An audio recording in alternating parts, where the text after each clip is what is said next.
Give us your opening comments and your general thoughts on how well Caleb Williams played this past Sunday against the Steelers. Yeah, I'm going to be honest. I don't think it was his best game, right? I don't think it was one of those where you sit there and you go, man, we hit everything. I think it was one of his better games from a progression and a read and playing within the structure of our offense. And then I think he sprayed a couple, right? I think he missed a couple of dig routes, which obviously you want back. But simultaneously, man, I think we beat a good football team. And it's funny because we had joked about, I think 2 weeks ago I'd come on, we had kind of joked about, okay, hey, we're going to start to find out with this Steelers game, right? And then you feel like you started to find out, but then again, Aaron Rodgers isn't under center. So now you got that knock. And it just feels like we consistently have this where – our strength of schedule hasn't been great. And then when we finally get to it, it's like there's other things people can point to. At the end of the day, I guess all you say is we're 8-3. We appear to be a lot longer, a lot further progressed in the Ben Johnson system than I even thought we would be at this point. And both of those are things I think to be highly optimistic about. That's one of the things I wanted to talk to you about, Tim, because Ben Johnson to me has been such a breath of fresh air, a revelation. He is everything, in my opinion, that we were promised when this hire was made. What is your evaluation of what you've seen from him as a head coach and what he's done here compared to, say, what he did maybe early in Detroit? I mean, it seems like this Bears offense is much further along, faster than I thought it would be, even if Caleb Williams isn't out here, breaking the glass ceiling. I think he's more, if I'm being honest with you guys. I think he's more than what we were promised. The reason I say that is because I expected us to kind of come in and be highly, I guess, like tactical would be the word. I thought we would be one of the better schematically coached teams in the NFL, which we are. It's funny. I broke down Shedeur and I broke down J.J. McCarthy this week as well. And it's like kind of a good refresher on what could be going on from a scheme standpoint and just like setting a quarterback up. And I think KOC does a good job in Minnesota, but I do think they're limited by what JJ can do physically, right? I think it's sometimes good to watch other guys because then you're reminded of how just talented Caleb is. With that being said, the reason I think he's been more than what we were promised is because to me, I thought, okay, hey, we're going to be more, we're going to be schematically sound. We're going to be all these other things, which is a huge upgrade from what the Bears have been in the past offensively. But I think he's more of a Sean McVay type, like truly managing the game, instilling competitive grit in the ball club, where this team is substantially tougher at all positions, not just offensively, than we've been in the past. And I think that's got to be a direct correlation to not only Ben and what he brings from a leadership standpoint, but the staff that he's surrounded himself with. Yeah, and I think the best way to summarize this conversation is it's working. It's working. Maybe not at the pace some people want. We've talked about that, the good and the bad, game to game and all that. But on the overall, what Ben Johnson, his part is working. And Tim, I want to ask you, I'm going to dig a little bit deeper on Caleb's specific performance against the Steelers, because you said correctly, I agree with you, it wasn't his best performance. And we could zero in on and break down the strip sack if we would like. We all know that was like just a really horrible play. But why in general, moreover, you talked about the dig routes, and you had overthrows in this game. Is that where he gets the points taken off in this game? Are we still at accuracy with Caleb Williams, or is there more to it in your breakdown? Yeah, I think it was just misses. Like the strip sack, yeah, it's horrific, right? Mm-hmm. That's like a terrible decision. You could throw me under center if you wanted that, right? With that being said, I think a lot of that is just Caleb just, and I talked about it on the breakdown, Caleb has to start to understand better, hey, win our scramble situations, and then also he's got to be able to realize, like, personnel differences. It's hard to run away from 90 on the Steelers, right? People have been trying to do that for a long time. Like, I'm all in on Caleb feeling like he's Superman and running away from anybody, and I like that in a quarterback, especially as gifted as Caleb is. But at some point, we've got to go, man, I might be Goliath, but that dude might be David, right? Like, we got to, maybe realize, okay, hey, this isn't the guy to try to run away from. So That's situationally is the issue. The two digs, and the reason I'm really disappointed in them is because they were layup digs. They weren't like, hey, man, I got to drive this thing in between three defenders. They were layups. They were wide open dagger concepts, and he just missed them. It's funny then when you pair it with the fact that the Rome bender, and I know it kind of looked wide open, but it looked wide open because he did a great job moving people with his eyes and then delivering an absolute missile. It's funny when you pair some of these things because you're sitting there and you're going, okay, I've got one play where Caleb does elite level eye manipulation, where he's moving guys and then getting to somebody else with a big time throw in a tight window. And then we just get on our front knee and sail a dig route, which is a wide open layup that I'm going to go ahead and I'm going to hit in my barn 2 days from now when I'm in the Turkey Bowl against a bunch of 9-year-olds, right? So you sit there and you go, man, it's an interesting one with Caleb because there are the highs, there are the lows, and the lows just showed up on 2 dig routes. With all that being said, I'm still really pleased with where he's at from working through these progressions, but also where he's at in terms of hanging on these concepts. We've talked about that. Hey, we need to hang a little bit longer on this concept. It's a great look for us. He's doing that. So to me, we're trending in the right direction where, we've got Philadelphia coming up. We've got some of these tougher teams, and I'm starting to really feel positive on those games versus maybe where we were at 4 weeks ago when I'm saying, hey, I think they got a shot to make the playoffs, but we got to survive this stretch. Now, to me, it's more like we might be in a position where Caleb's going to attack with the football, hunt with the football enough that we have a chance to really jump out on some of these teams. And then if we can get some of these other offenses to be one-dimensional, I think our defense has a better chance. Joined by Tim Jenkins here on Rahimi Harrison Grote. He's the founder and CEO of Jenkins Elite. You can watch Tim's full Caleb Williams breakdown on his YouTube channel. That's at All Things QB. And Tim, I'm going to take a look at that later on today.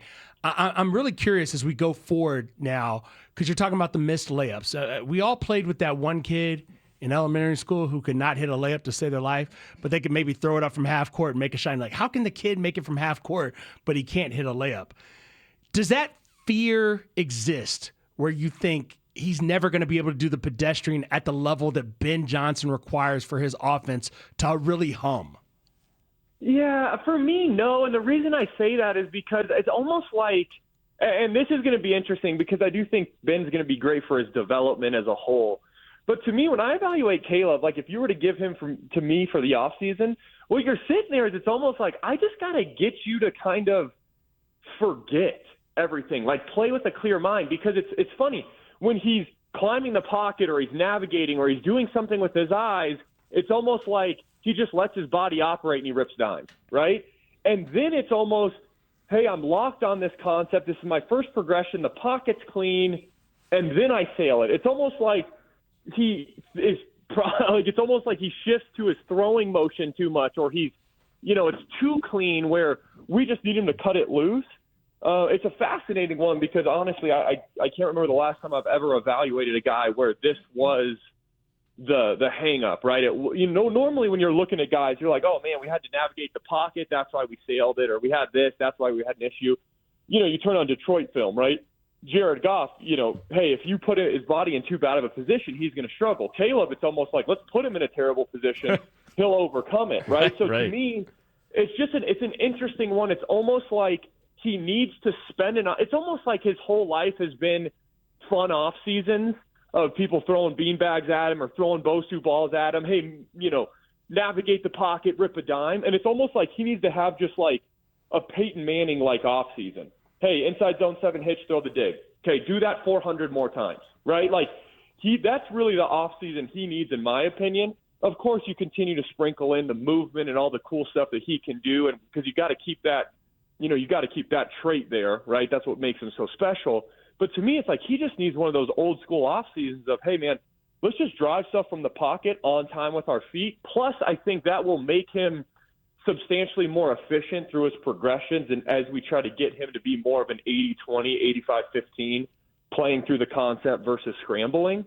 So that to me, that's where it's like I'm still really confident in his ability to do that, because if you can do all the special stuff, you should be able to do the other stuff. And I just think it's more of like a block training perspective, more of a volume thing than anything. I would be willing to bet that the kid has less volume throwing off of true 5 and a hitch over the lifetime of his career as he does doing driving range quarterback training, like I always joke about, right? There are guys that train quarterbacks and there are guys that train driving range quarterbacks where, sure, man, it looks great in shorts and a T-shirt, but, can we execute within the game? And he just needs more of the old school, hey, man, just throw this on time. Yeah. Let's get a ton of reps at it. And I think he'll come into training camp looking completely different next year. I want to ask you about one more concern, and there really were some good things that Caleb Williams did in this game that we can definitely get to. But there's one more concern that persists with me with Caleb Williams, and we saw it again on the first drive of the game for the Bears, and that was a 3-and-out.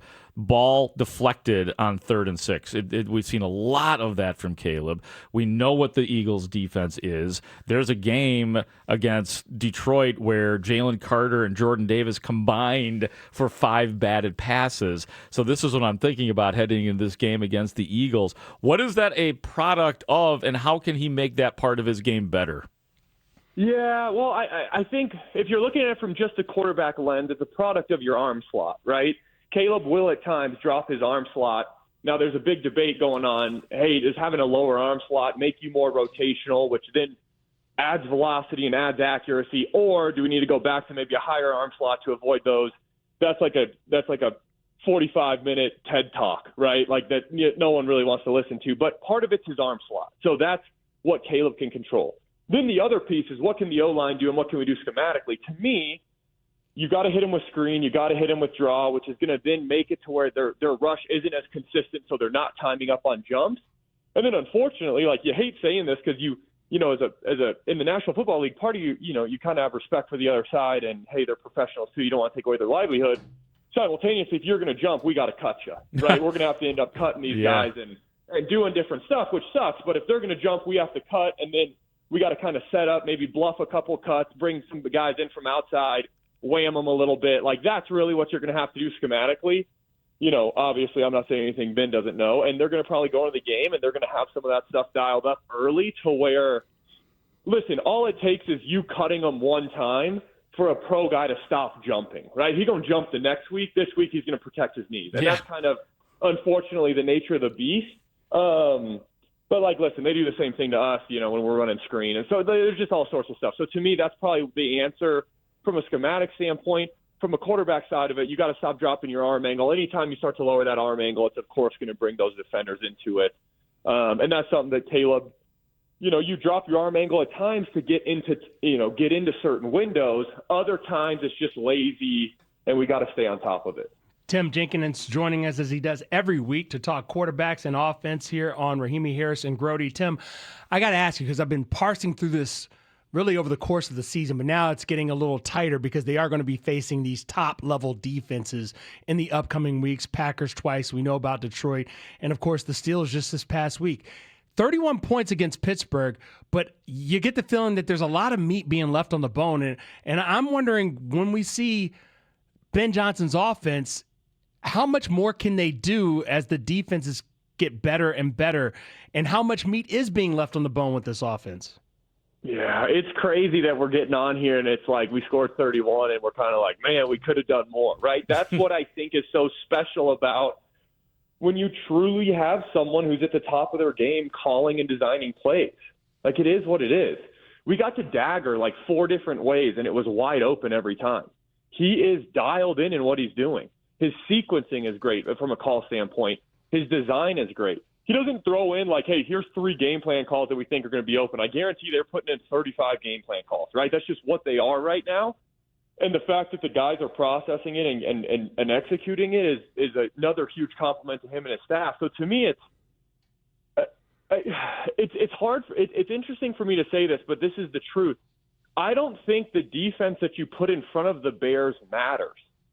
I know that that's crazy to say. I just don't feel like that's truly the worry. I think the worry is the team as a whole you put in front of the Bears, and are they able to lean on our defense so much that it puts our offense in a one-dimensional perspective? Because part of the reason we're so successful is because we do have such a good run game. We have some gadget plays that we're able to get into run action, play action, which, as you guys know, is only effective as long as the ball game is a ball game and we're not in, chase situation, right? We start getting into, hey, we're chasing you, we're going to be in trouble, right? Play action, run action ain't going to hit the same, and then we're going to, some of these concepts aren't going to work. So to me, it's almost like I'm not that worried about any of these top defenses we have coming up. As long as the game stays within a traditional game flow, we're going to be fine on offense.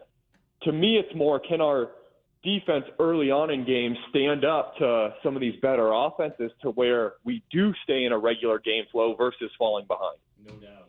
No doubt. As we continue to talk to Tim Jenkins here on Rahimi, Harris, and Grote on the score, I do want to ask you about some of the good from the Steelers game, and I guess specifically the one that I'm looking at right now is the DJ Moore 24-yard, I believe it was a 24-yard touchdown pass after DJ Moore had the taunting penalty. Was that his best throw of the day, or what did you think were some of his best throws of the day for Caleb? Yeah, I mean, you love the seam, right? That was great. And you kind of, I do love DJ rifling into the stands. That was kind of an exciting play. But what I will say is my favorite play was the mag route.